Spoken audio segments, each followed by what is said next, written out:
Изминаха 31-та, 32-та, 33-та седмица на 2024 година, че е сутринта на понеделника на 34-та седмица на 2024 година и дойде време за тяхното обобщение.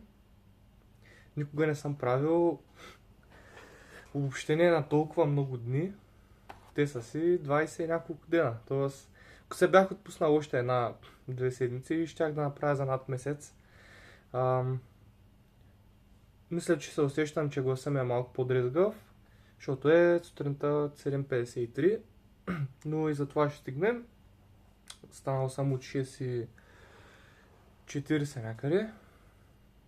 Но да, изгледах си миналия клип, защото буквално не си спомнях докъде ми беше стигнал живота в тези клипове и си направих едно малко пищовче. Технически той е отзаде, където е монитора.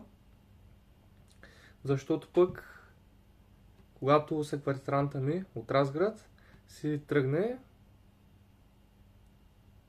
от стаята, това бюро остава неизползвано, докато другото бюро на секвартиранта ми е точно срещу слънцето, понеже изгледа на стаята е чист изток и направо ти изпепелява очите, ако си там.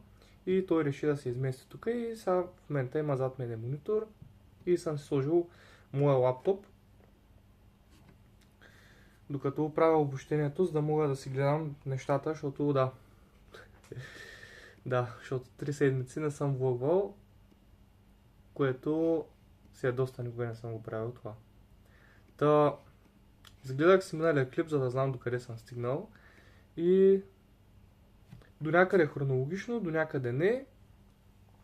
Към по-важните неща са хронологични, но другите просто ще ги кажа така, както съм ги написал подред в записките ми. В миналия клип накрая стигнах до това, че ще знам дали ще имам някаква яснота, дали ще мога да работя през тази една година, когато се оставя единият изпит. Но се оказа, че това нещо е много неясно и неопределено. И заради това на 31 юли завърших семестрално, технически наистина. И последния си изпит го взех, който го гласих да си го оставя за другата година и така да имам 4 години, отколкото вместо 3 години. Не може да се запише трудов договор по този начин и наистина съм завършил вече семестриално. След това тези дни технически 33-та седмица, някъде петък, четвъртък. Не мързи ме да гледам метадейтата в чата, общия. Така че, мисля, че е едно от последните неща. Да, сряда, което се пада на 14 август, излязоха и крайните класирания. И съм четвърти. Но като няма как да завършвам сега, няма много смисъл това. Просто съм изненадан, че други хора, за които имам впечатление, че ще са над мен в това класиране, не са. И сега се отварям списъка, като първия курсант от нашия курс беше ясен от всички, които са в курса, знаеше се кой е. След това втори е съквартиранта ми от Разград. След това третия е един приятел, който е вдигнал най-много позиции, откакто е влязал, но за това ще говорим малко по-късно. След това съм аз, четвърти, с успех 5,19. След това една курсантка, айде да ги оставим курсант, има същия успех като мене, не знам как е възможно да съм пред нея. И след това надолу всичките са доста по-надолу от мене. Не знам. Наистина имаше хора, примерно едни 5-6 човека, курсанти, курсанта, не знам, колеги, които очаквах, че ще ми сложат успех. Но да, има някои изненади, така да се каже, в крайното класиране. Като, защо казах, че малко по-късно ще кажа за изместването. С Пешо, квартиранта ми от Разград, той тук беше за едно дежурство и беше излязъл в списъка и направихме таблица в Excel за измененията на местата на хората от постъпването им и до края, до сега. Като има хора, които са вдигнали над 10 места и такива, които са загубили. Този курсант, който е над мене, мисля, че водеше класацията за най-много повдигнали места. Беше влязал примерно 30 и сега е 4.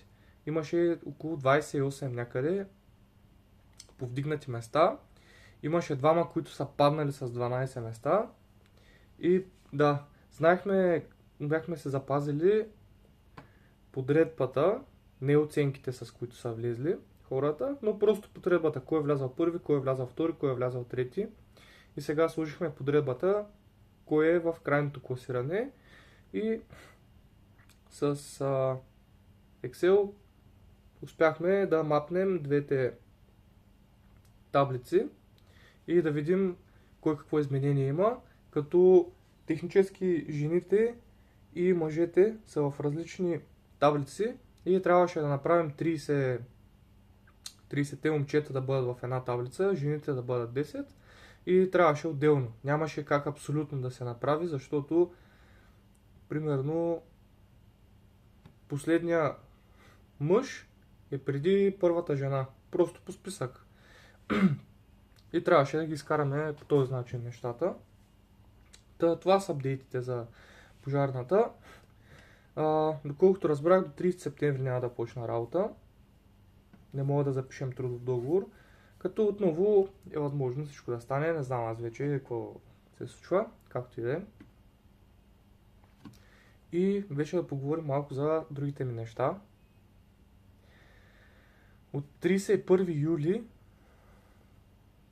съм записал на Патрик Колинс Web3 курса Cypher Updraft, като се хванах много сериозно с това.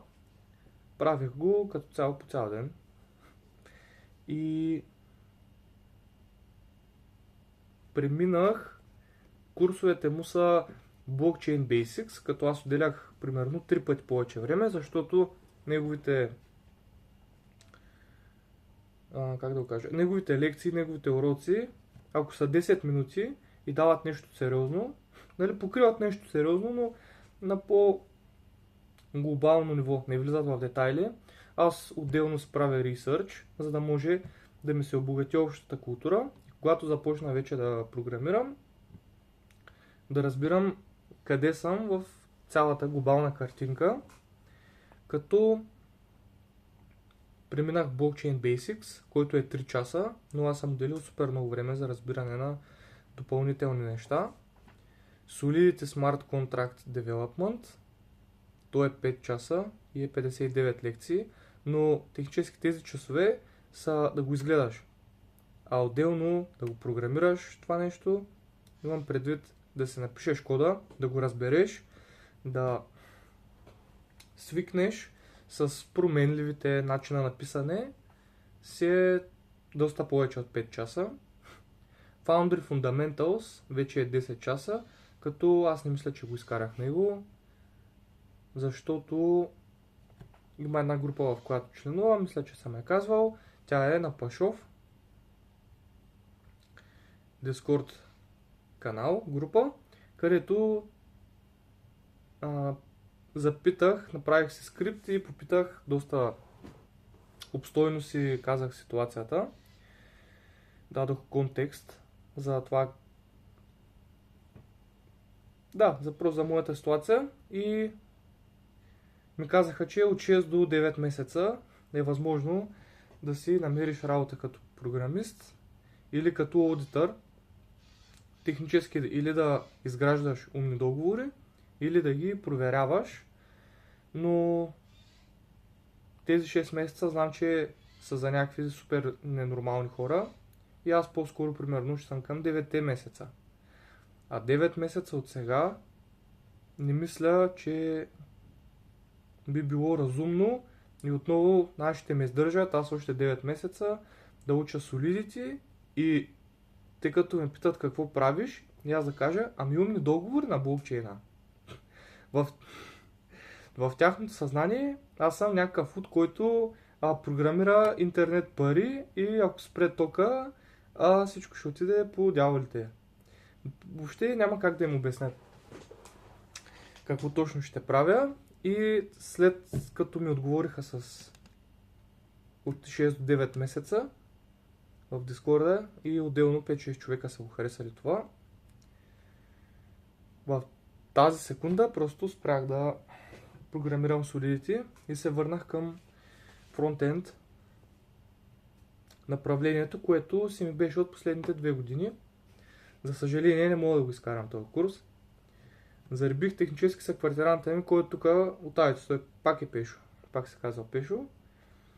Той доста по-бързо го спидрънна, сега е по-напреде от курса. Направи лотария, която е истински честна лотария, защото Chainlink са Oracle, което е технически все едно API, но по малко по-различен начин, защото трябва да има едногласие между всички възли в системата, че определената стойност, която ще дава API е такава и някой не може да излъже.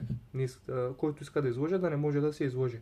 И това е малко по-различно, но технически просто вземаш API данни, защото блокчейна е предопределен, той е детерминистичен и точно поради това е толкова здрав във вид на атак вектори и в други неща, защото той просто изчислява едни и същи неща, които са доста ограничени и няма връзка с други променливи неща от живота.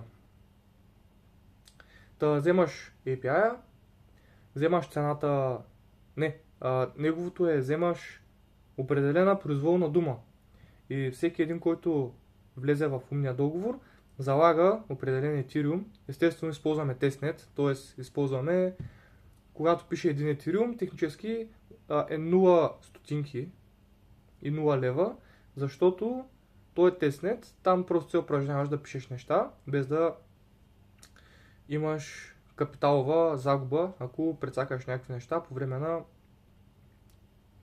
разработване на умния договор. Технически умния договор е просто програма, но самата призма е много по-различна от това да правиш приложения.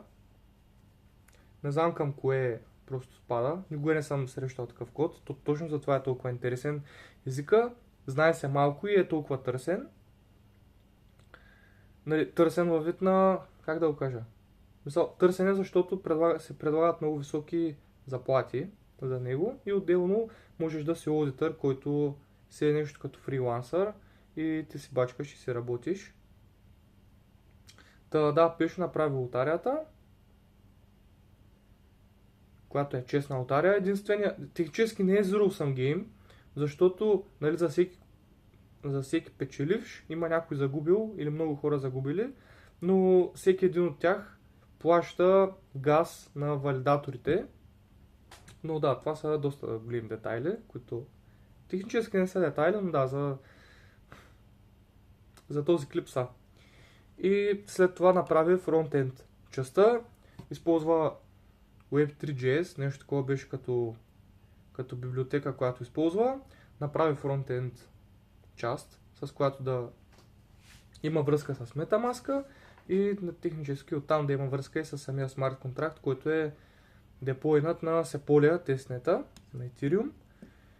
И да, аз по него го запалих, но той има доста повече приложения и повече знания от мене в фронтенд частта и затова сигурно може да си го позволи и му е интересно, докато аз нямам и заради това вече е на 10 август, на 9 написах това съобщение. Дали да продължавам и колко време ще ми трябва. На 10 септември преминах отново HTML и CSS вече напълно курса на SoftUni. На 15 съм започнал да си правя това приложение, голямото приложение, дето толкова много време го правих, но си реших, че трябва да го започна на TypeScript, защото вече трябва да науча TypeScript, няма как. И просто промених името на репозиторито ми на вече съществуващия проект на този тип old и сега направих нов, като смея да твърдя, че просто вкарвам цялото свободно време, което имам последните 3 дни. Някъде на 15-16 съм го починал, мисля, че първият ми къмит е на 16. Просто не си спомням дали съм мислил някакви неща и не съм си билдвал преди да ги къмитна и съм ги къмитнал на другия ден в GitHub. Но мисля, че примерно да кажем от 15 до 19 са 4 дена, технически сега е 19. Направих супер много неща, като 19 и сега е сутринта. Аз имам още да билдвам много неща. Просто в момента знаех къде ми бяха грешките преди. Знаех, че ми е грешен подхода и затова си промених подхода. Като сега в момента искам фронтенд частта ми да бъде много добре изпипана, много добре направена, без да почвам бекенда, без да почвам да мисля какви схеми в MongoDB трябва да правя, какви рутери трябва да имам, какви контролери трябва да имам, какви middleware трябва да имам в бекенда. Направих си няколко интерфейса, които по тях искам да работят свойствата на обектите, които искам. На тяхна база направих mock data, където са просто измислени масиви и обекти, но да не са lorem ipsum, и да съдържат абсолютно всяко едно свойство, което искам да я съдържат. И след това започнах да си построявам самото приложение на база на тези mock data, на тази измислена информация, за да може визуално да видя, че всичко работи. И вече, когато това ми е готово, ще си направя API. Аз вече съм си направил API папка, ще си направя всичките функции, които ще ми трябват. И вече, когато това всичкото е готово, ще ми бъде много лесно да си направя бекенда, защото в момента тези интерфейси, които съм ги създал, са ми технически схемата на MongoDB. И когато съм си отделил, че ми трябват артикали, аутъри, т.е. автори, статии, автори и потребителят, който ти е технически си ти, когато тези неща са направени на фронтенда, много по-лесно аз ще ги построя на сървъра. След това, не както правих преди, мисля, че едно определено нещо, примерно артикъла, трябва ли да има лайк бутон. Тоест не лайк бутон, защото е лесно, че искаш да го сложиш. Но, примерно, таговете, не мога да сетя за адекватен пример, обаче, примерно в началото не исках да имам, да кажем, че в началото не съм искал да има thumbnail, т.е. курица, която да е снимка. Започвам така, казвам, че обекта ми е такъв, че няма thumbnail. Приемам го на фронтенда и там пиша компонента, който използва всичките други свойства. Казвам си, трябва да има thumbnail. Ще изглежда много добре. Оправям го на фронтенда. След това аз не го получавам поради това, че на бекенда отново не съм направил промените. И сега какво се получава? Аз оправям компонента, слагам му dummy data хардкодната. Оправям това, което получавам. Аз не го правих на TypeScript, оправям това, което го получавам на JavaScript, фронтенд частта. След това отивам на бекенда, трябва да оправя схемата на MongoDB. След това трябва да оправя всеки един контролер, който зависи от тази информация. И след това трябва или да изтрия, или да апдейтна ръчно облачната услуга на MongoDB, защото вече обектите, които съм вкарал вътре, нямат. И ставаше едно мазъл, аз накрая забравях какво променям, защо го променям и трябва ли ми. И беше някаква лудница и сега просто си казах, правя, защото вече TypeScript го казва това, че е задължително, правиш си интерфейсите, на база на тях си правиш хубави, красиви, смислени с истинска информация mock data, итерираш нея, след като всичко е красиво и си кажеш, че това ще е вече главната функционалност, правиш заявките, които ще ти трябват и почваш да пишеш бекенда, като имам доста време докато стигна до там. И вече, когато искам една малка промяна, тогава се заслужава да я направя на фронтенда, да я направя на бекенда. А не да билдвам цялото приложение и да бутам абсолютно всичко напред. Защото когато вкараш в определен компонент, искаш да имаш thumbnail, ти трябва да направиш определена част от HTML, която да я връща, че трябва да върнеш допълнителна част в компонента, която да е HTML и да репрезентира thumbnail. Нали, трябва да вкараш един div, примерно с thumbnail контейнер, вътре трябва да имаш image tag и вътре за source хардкодваш нещо. После отиваш в CSS да го оправиш. Да го добавиш, защото то се е счупило малко, не изглежда толкова красиво. След това, вместо да е хардкоднато SRC, когато си хардкоднат source атрибут на image тага, когато искаш да го махнеш от хардкодната стойност, но преди това си видял, че вече изглежда красиво, почваш да мислиш, добре, това аз го вземам от този обект, който го получавам, article обекта. Добре, този article обект идва тук от API частта на фронтенда. Добре, там трябва да го правя, че го получавам. И то не го оправям като TypeScript да оправя интерфейса и да ми дава грешка. Аз просто си казвам, да, от тук трябва да го мина и се връщам в бекенда и правя всичките тези неща, което е много неефикасно, загубвам се, влизах в супер много детайли за простоти. Откровен бяха простоти, защото бяха, примерно, мислил съм 4 дена линковете ми в фултъра, как да изглеждат, какво да репрезентират, да ги групирам, да ги правя абстрактни в определен арей, вътре да са с обекти, да държат работа и когато ги итерирам, просто те са обекти, да вземам едното и другото property, едното да е примерно, нали, да го обясня просто малко по... Добре, ще го обясня малко по-така. Примерно имам арей, който репрезентира всичките неща, които трябва да са на футъра. Категоризирам ги по 4 категории. Сега съм ги забравил, обаче едното беше privacy, което аз даже няма да направя, просто исках да изглежда красиво. Другото, не знам какво беше. Мисля да приемем, че са 4 артикъла, които са вътрешни обекти в масива. И вече във всеки един обект, който е вътре вложен, имах вътрешни обекти, които всеки един беше title, трябваше да знам кой е той, винаги първия беше той. И после другите бяха пак вътрешни обекти. Първия беше text content и другия беше path. И аз технически итерирам за целия footer array. Правя още един цикъл, за да вляза в първия обект, или във втория, или в третия. Вътре проверявам дали е категория. Когато е категория, правя с различен HTML tag.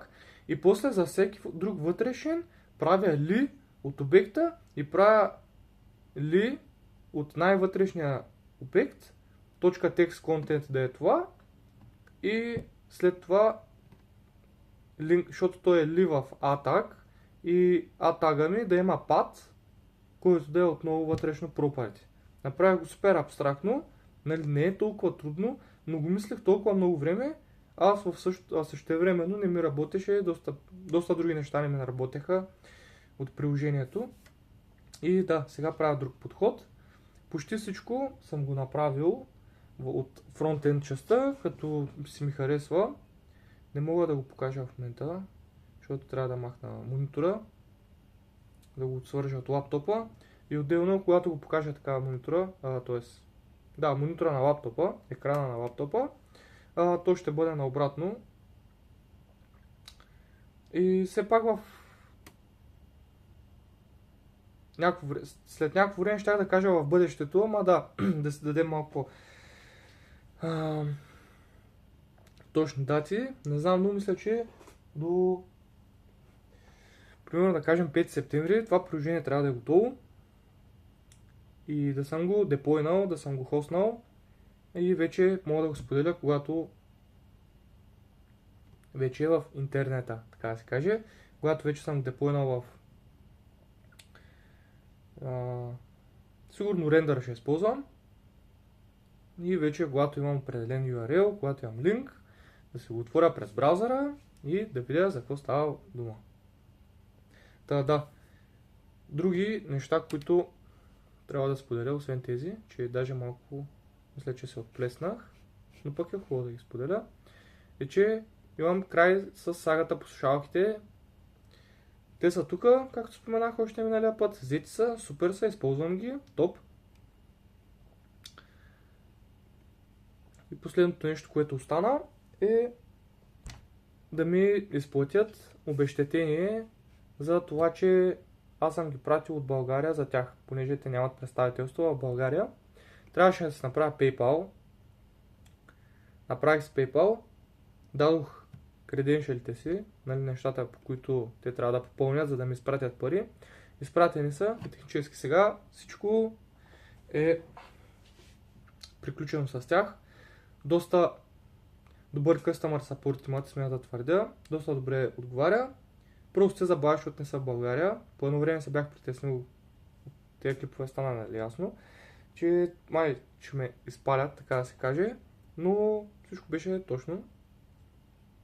Просто се забавиха доста време и сега ме е страх да си ги сложа в оригиналната кутия, защото те се огъват, когато трябва да се сложат и не знам дали точно това не ги е прецакало. Все пак аз не съм ги напълвал, обаче не знам. Знаех, че едната част на слушалката беше прекъсната по някакъв начин, нямам идея.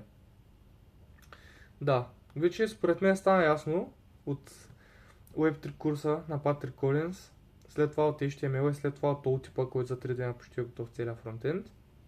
Нали, истинския фронтенд, целият изград HTML и CSS, без логиката на JavaScript, нали, държа да уточня, е, че съм намалил всяка друга дейност, освен програмирането, което е така. Закупих си от Lidl, защото намерих таймер, който технически не е таймер, а е хронометър. Просто ги пъркам и да знам. Ако не сте виждали хронометър, това е хронометър. И когато седна да програмирам, си го пускам. Когато отида до туалетна го спирам. Когато се цъкам на тела го спирам. Когато си подготвям нещата да си готвя го спирам. Когато ям си готвям. Когато излизам го спирам. Използвам абсолютно 100% време, в което съм програмирал. Защото много лесно мога да кажа, аз програмирам цял ден и да имаш тренировка 1 час, да си отишъл да се пазаруваш 1 час, къпане с приготвяне 3 пъти за ядене и самото ядене е примерно час и половина и технически не е цял ден.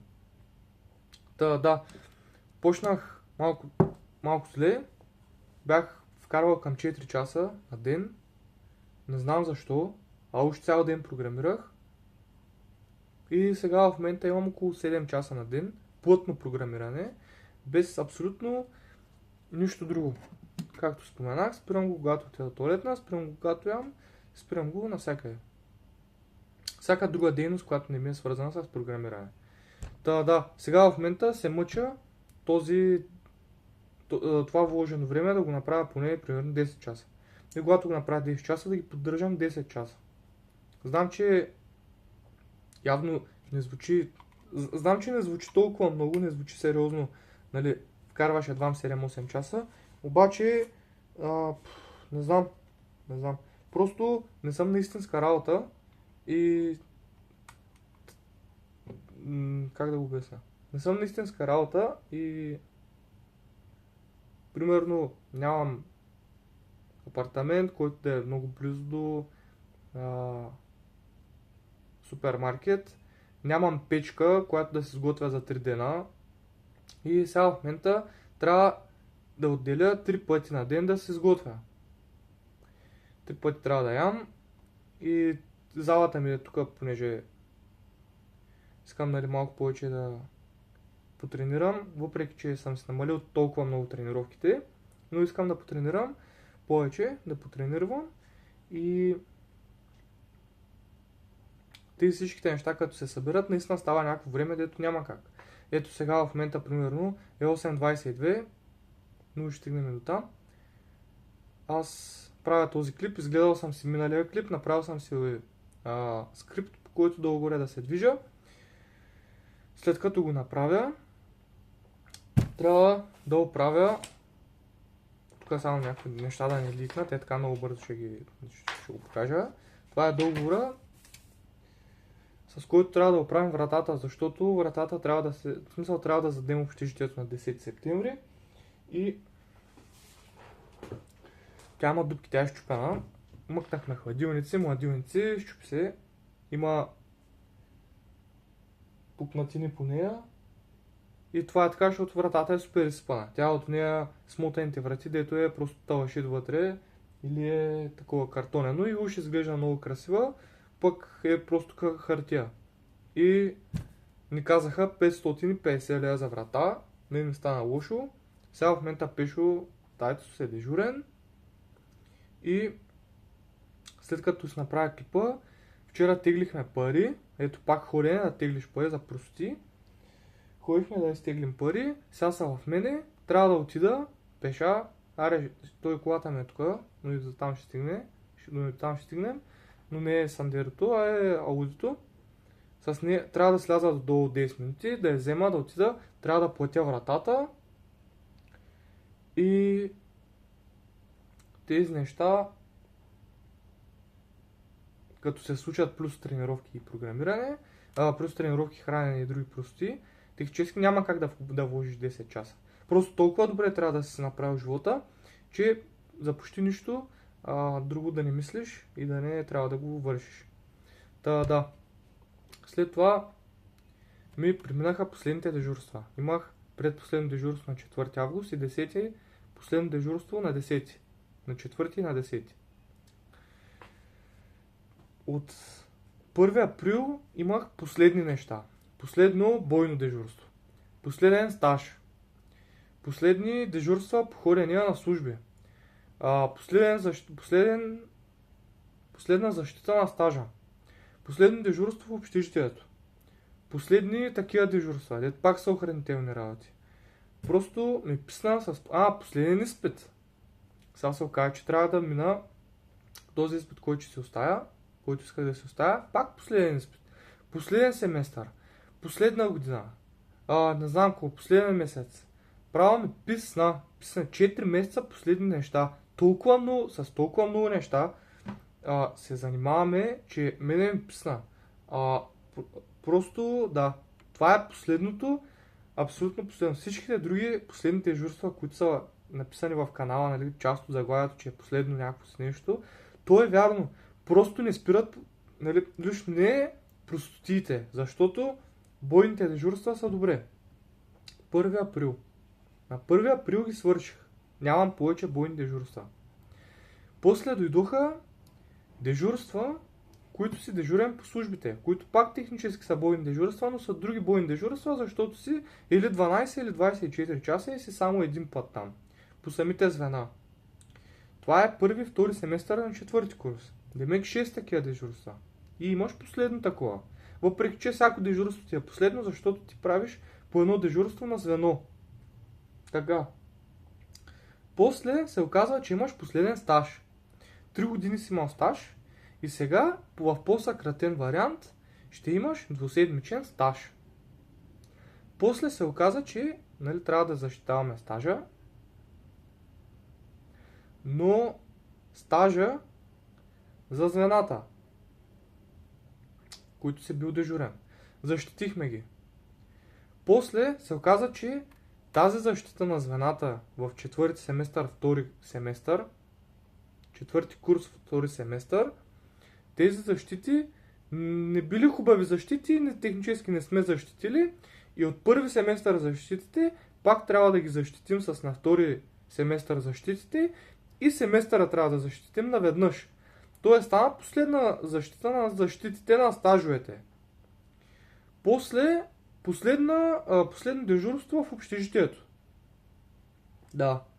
И сега в момента последни извънредни дежурства, което на 4 август ми беше предпоследното и на 10 август ми беше последното. И сега нямам. То стана време да се изнасям.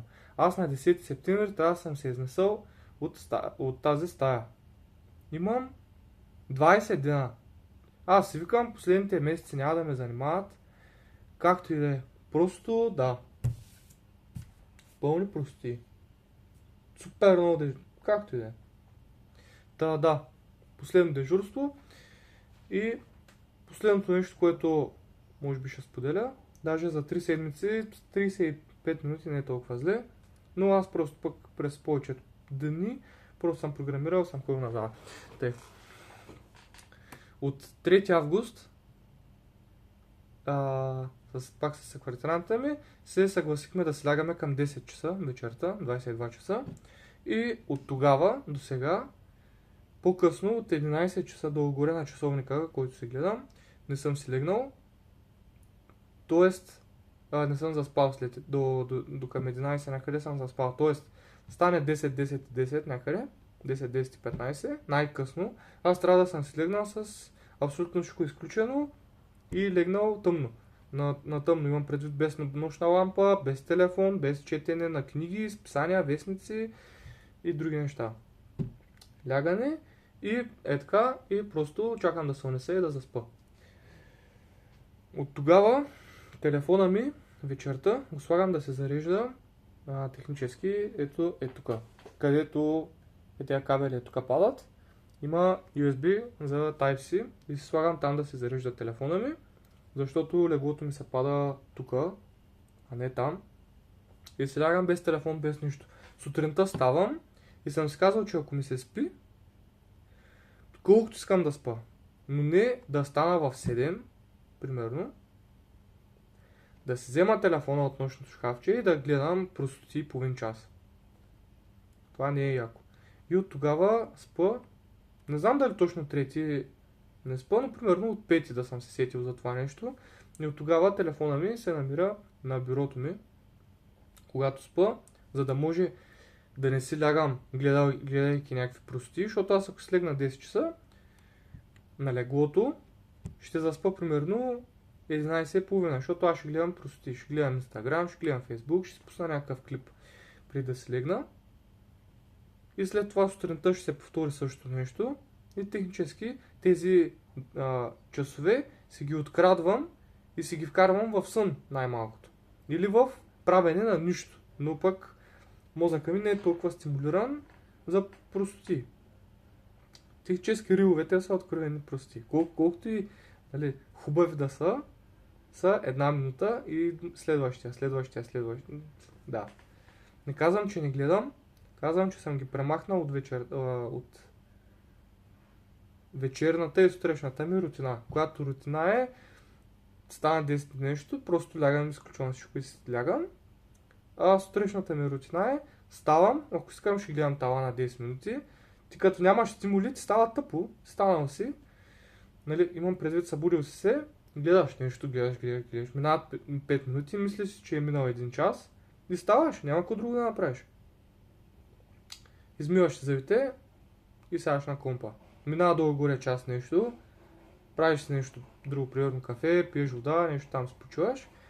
Пак сядаш, става 12 часа, пиеш кафе, ако не си пил по-рано, ядеш, можеш да отидеш на зала и някакво и е супер, това е. Това мечтаях и сега съм го постигнал това нещо.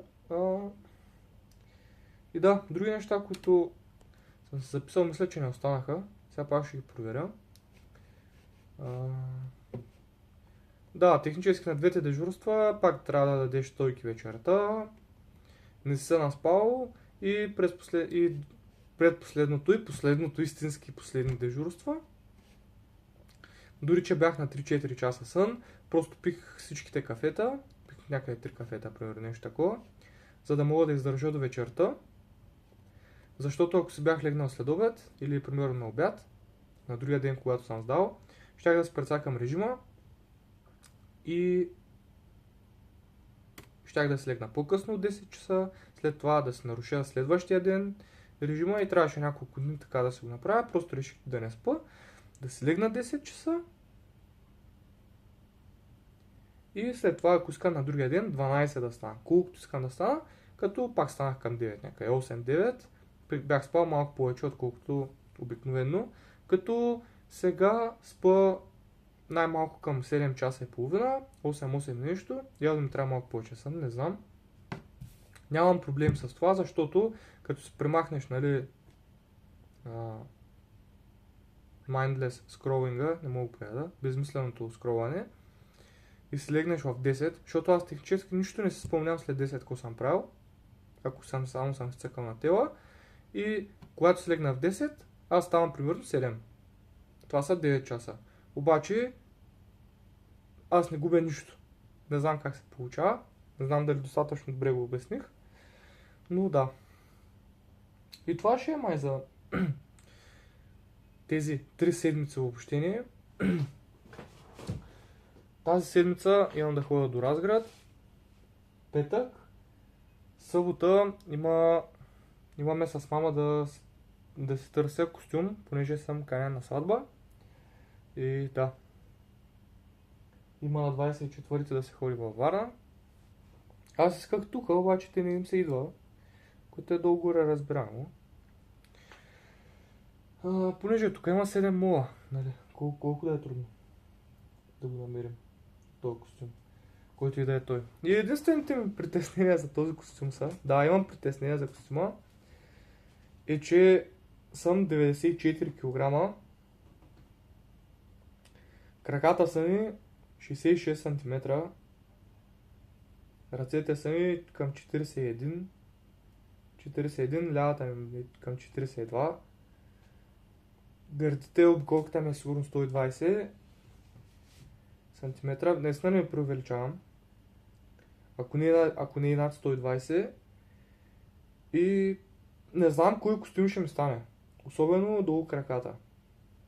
Ще се правят някакви попоръчкови, нали, с пришивания, някакви неща, просто да, не ми се занимава толкова много, защото те имат да ме мерят, да ме правят, то ако ми стане на бедрата, след това на талията ми е много голям, защото хората, които имат толкова дебели крака, технически са супер пълни, пък аз наистина съм, не бих казал дебел, но мога да стана 85 кг, което са едни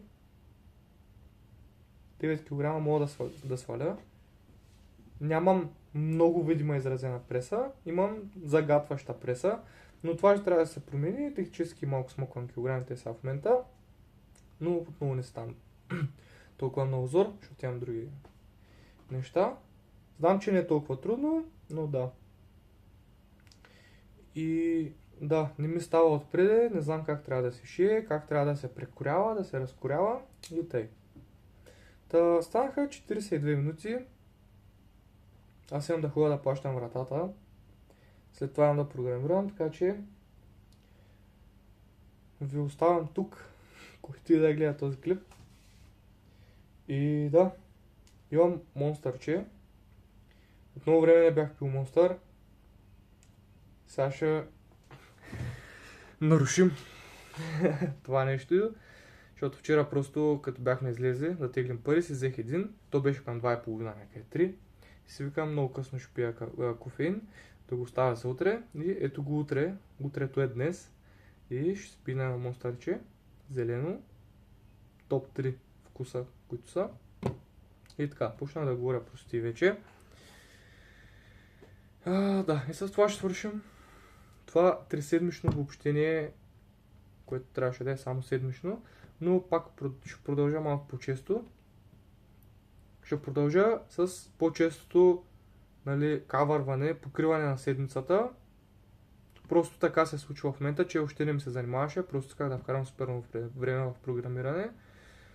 И да, ще видим другата седмица дали ще направя клип. Но да, мечтата ми е всеки път да се правя, но този скрипт в момента, като си нахвърля нещата за 3 седмици, нали, примерно ми отне 10 минути. Но ако го правя всяка седмица, вместо да програмирам или да правя нещо друго, не знам. Трябва да го направя по някакъв друг начин. Ще видим.